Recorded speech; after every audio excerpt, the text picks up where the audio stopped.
This is Crystal Buckner with Buckner Crest Exotics, and I thought I'd make a better video than what I posted the other day. I didn't realize the comments were off.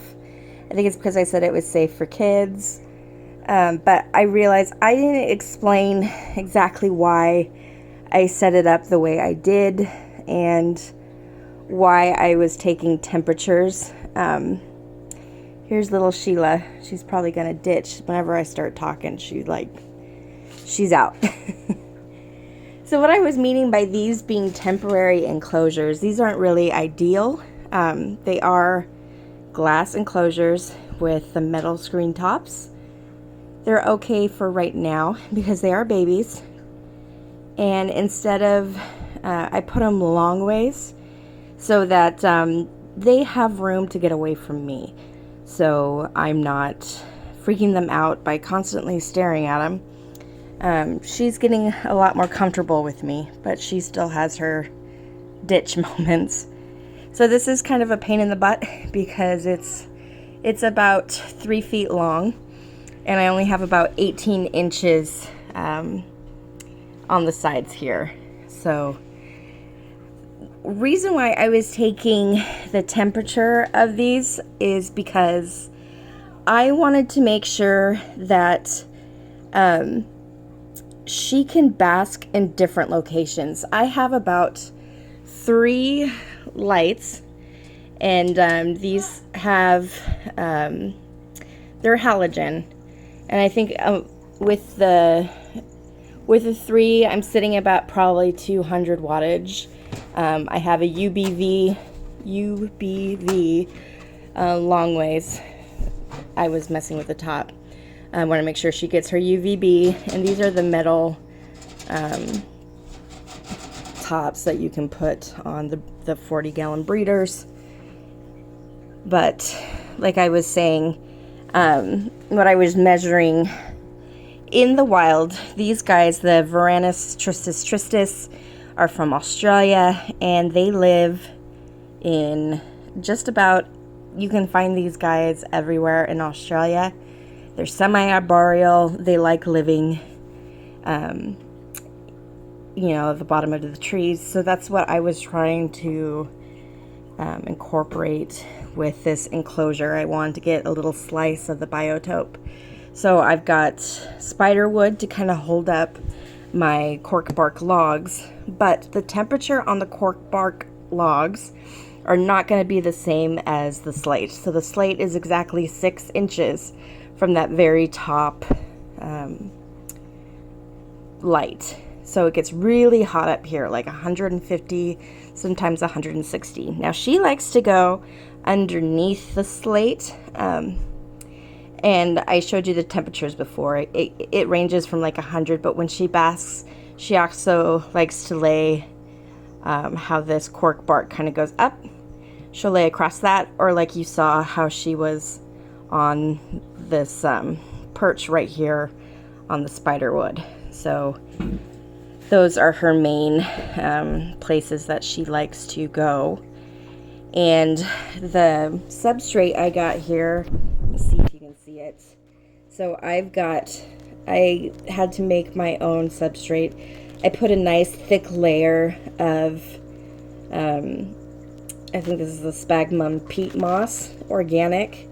And then on top of that, I mixed soil with sand. And the sand I used, I didn't use play sand. I used the paver sand. It's a little bit coarser. And then on the very top, I put, I just said it too, the paver sand. I did that so it kind of holds humidity, and with the heat, it's kind of slow releasing. As you can see, when I calcium dust the crickets, unfortunately it gets everywhere, but I did put rocks on top and some leaf litter. Like I said, I wanted a slice of nature,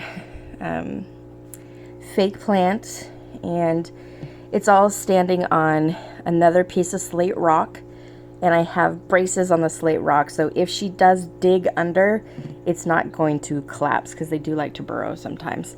And then she has a water that I'm constantly having to clean out because I get sand and the crickets like to go in there. But that is my reasoning for Sheila's enclosure.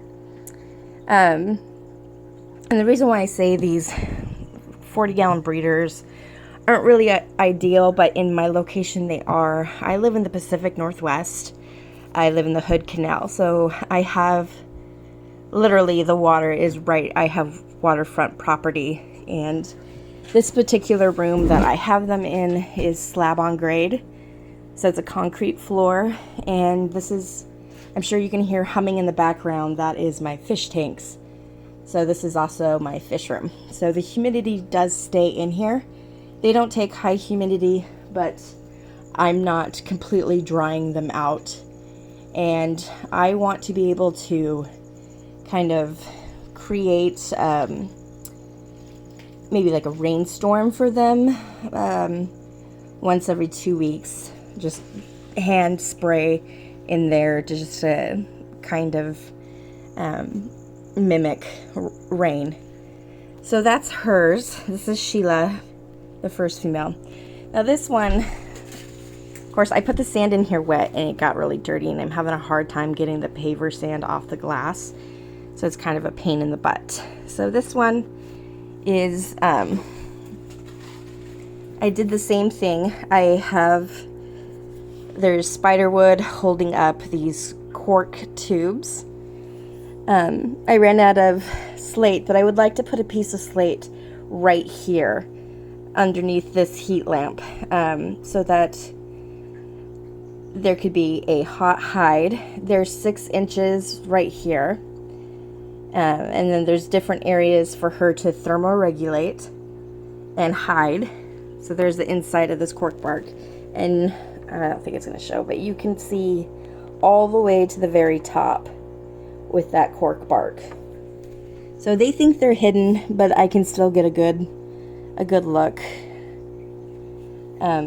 There is slate on the bottom corner over here that visually we can't see because of this cork bark, but the light can get all the way down, and there's a good 18 inches from ground to very top.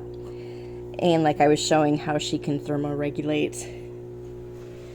And then my male over here, he's got the 2 big cork barks. I don't know if you can see him peeking.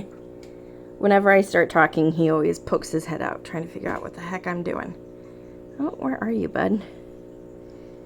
Oh, it's not showing, but he's right there. He likes to hide right there. So this half tube, there's actually a nice kind of Nike swoosh to where he can bask on that from the other side, but still be hidden from me. And I showed where he can thermoregulate. There's 6 inches from the very top of this wood, and he does like to sit on top of that, and then he can thermoregulate throughout here. And of course, like you saw yesterday, the slate was actually hotter than it is on this cork bark, and so forth. And so I got the same thing. I've got the layers of the peat moss and sphagnum moss, soil, and the paver sand, and then the paver sand, rock, and leaf litter. And I have this big piece of slate, goes all the way across, and it's braced with stones so he can burrow without it collapsing on him. So that's why I did this the way I did. Now when they get older to where they can all be put together, I want to get a front opening with the door swinging out. I probably have to get it special made. I don't want sliding doors because these guys have little wedge snouts, and them being as fast as they are, I don't need them slipping through the glass. But I will be combining the same method that I have here with the different levels, different hiding spots, and places for them to thermoregulate, get away from each other, get away from me, and just be comfortable. So again, what I have up here are the lights. This isn't. I just got done. I'm feeding them, so that's why everything's squished together. But oh, I gotta replug in her UVB. But I had the UVB and I make it go long ways, so there's UVB from the hot to the cool on all of them. And then I've got all the heat lamps. And then I always calcium dust with, let's see. So this is the Super Cal No D. So I dust with these, and then I just got this in, so I'll be doing the mineral, calcium and mineral. I'll be switching to this. So this probably, I've got to talk to somebody. I don't know if I do this once a week or every other feeding, because this does have the vitamin D, but it also has the minerals and calcium. So, and it's amazing how much these guys eat. They eat a lot of bugs, and then I give them chopped up pinky once a week just for the added fat.